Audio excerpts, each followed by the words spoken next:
Okay, so we hear it all the time, right? AI is changing everything. And you know what? Academic research is no exception. There's this huge new wave of AI tools out there, and they're all promising to be your ultimate research sidekick. But here's the real question. How much of that is just hype? And what's the actual reality? Well, let's break it down. So here's the big problem, and honestly, it's a problem for every single researcher on the planet. We are just drowning in information. I mean, millions of papers every year. It's like trying to drink from a fire hose. The amount of new knowledge is just staggering, and it's become physically impossible for anyone to keep up, even if you're in some super specialized, tiny little field. I mean, really, how can anyone keep up? And look, that's not just me being dramatic. It's a real crisis in the academic world. Think about it. How are you supposed to find that one game-changing study that could transform your work when it's buried under a literal mountain of other papers? And just like that, right on cue, here comes AI with this incredible promise. This is the big pitch, right? The dream. What if you had a tireless assistant that could read, understand, and just synthesize all of the world's scientific literature for you? For any researcher, that sounds like an absolute dream come true.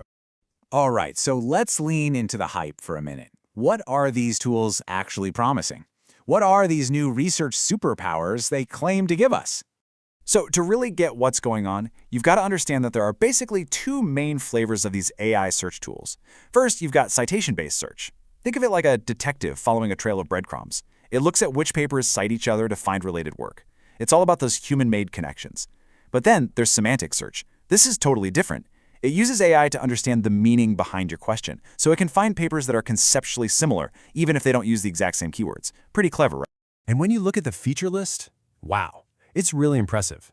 These tools claim they can do the whole shebang, discover relevant papers from a sea of millions, summarize a super complex article in just a few seconds, pull out key data points like methods and outcomes, and even create these awesome visual maps of an entire field of research.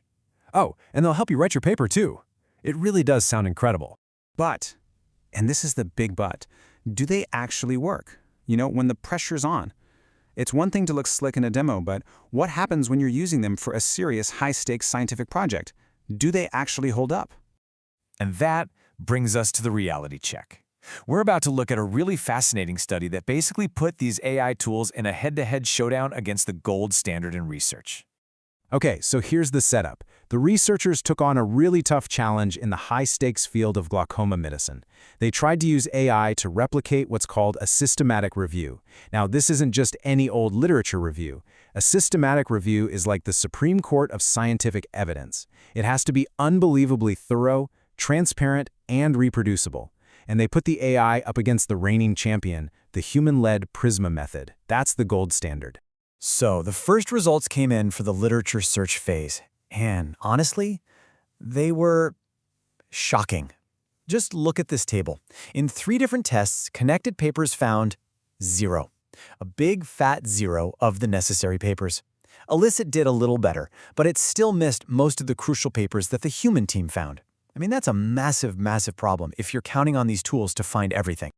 All right, so finding all the papers was a bust. A big one. But that's only part of the promise, right? What about understanding the papers the AI did find? How good is it at pulling out the important data? So, this chart from the study tells a really interesting story. The researchers asked the AI to extract specific bits of data, things like study design, number of patients, key outcomes. The blue bars show when the AI was 100% accurate, and as you can probably see, there's an awful lot of not blue on this chart.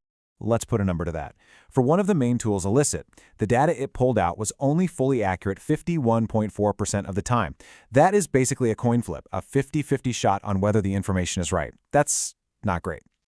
Another tool, ChatPDF, did a bit better, 60.3% accurate. But let's just flip that number on its head for a second. That means the better of the two tools was still inaccurate or incomplete almost 40% of the time. In science, that's not just unreliable, it can be genuinely dangerous. And what about writing? Well, they tested a writing assistant too, and the results were kind of the same story. The AI-generated text, it sounded great. It was fluent, professional, but it was all surface level. It was missing the depth, the detailed citations, the scientific rigor that makes a research paper, well, a research paper.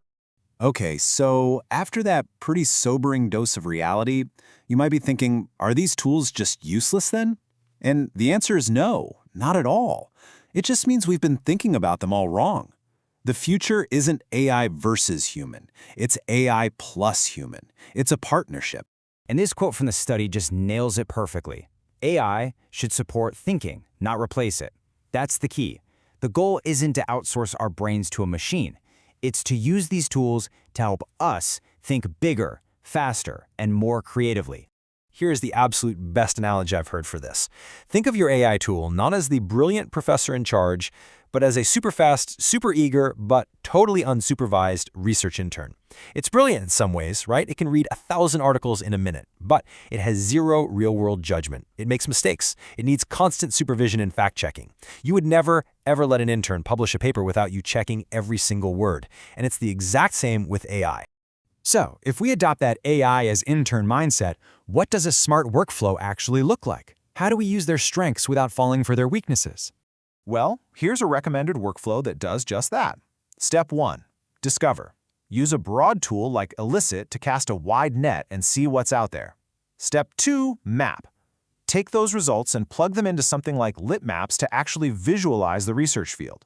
Step 3 is screen. Use a summarizer to triage that pile of papers and figure out what's worth a deep read. Step 4. Deep read.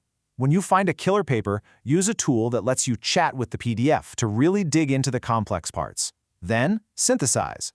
Use something to help you connect the dots between all your different sources. And then, and only then, at the very end, maybe use a tool to help you draft, knowing you're going to be the one to rewrite, verify, and add your own critical thinking. And no matter what your personal workflow looks like, there are some golden rules. These are non-negotiables. 1. Never copy and paste AI text directly, period. 2. Never trust a citation it gives you. Always go back to the original source and verify it. 3.